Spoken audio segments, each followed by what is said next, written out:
Actually কালি আমি সন্ধিয়া এটা ইনপুট পাইছিলোঁ যে আমাৰ মানস ৰাষ্ট্ৰীয় উদ্যানৰ পৰা তেনেকৈ এটা মনিটৰ লিজাৰ্ড মানে ধৰি লৈ পেলাই যোৱা এনেকুৱা খবৰ এটা আমি পাইছিলোঁ। তো এই গোপন সূত্ৰৰ পমখেদি আমি যেতিয়া মানে বস্তুটো চাৰ্চ কৰিলোঁ, আমি 1 নং লক্ষীজোৰা ভিলেজৰ কামেশ্বৰ ৰায় বুলি কয় এজন পাৰ্চন আছে। তেওঁলোকৰ ঘৰত আমি 3জন লোকক আমি কালি কৰায়ত্ব কৰিবলৈ সক্ষম হৈছোঁ আৰু লগতে আমি মনিটৰ লিজাৰ্ডৰ মানে এনিমেল পাৰ্টছ আমি পালোঁ। তো মানুহকেইজনৰ নাম হৈছে আপোনাৰ বকুল ৰাজবংশী, পিতা নিমাই ৰাজবংশী 1 নং লক্ষীজোৰা।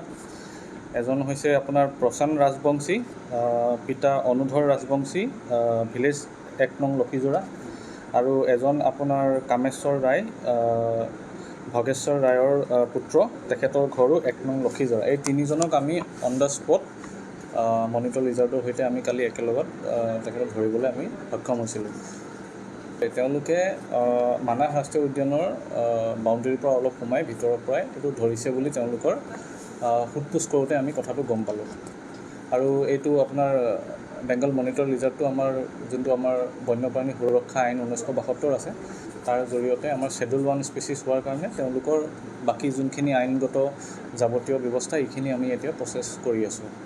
বৰ্তমান সময়লৈকে তেনেকুৱা নাম অহা নাই, কিন্তু হ'লেও আমি ট্ৰাই কৰি আছোঁ যাতে যদি নেক্সাছটোত আৰু কোনোবা মানুহ আছে তেওঁলোককো আমি অতি সোনকালে কৰায়ত্ব কৰি যাতে আমি উচিত শাস্তি দিব পাৰোঁ।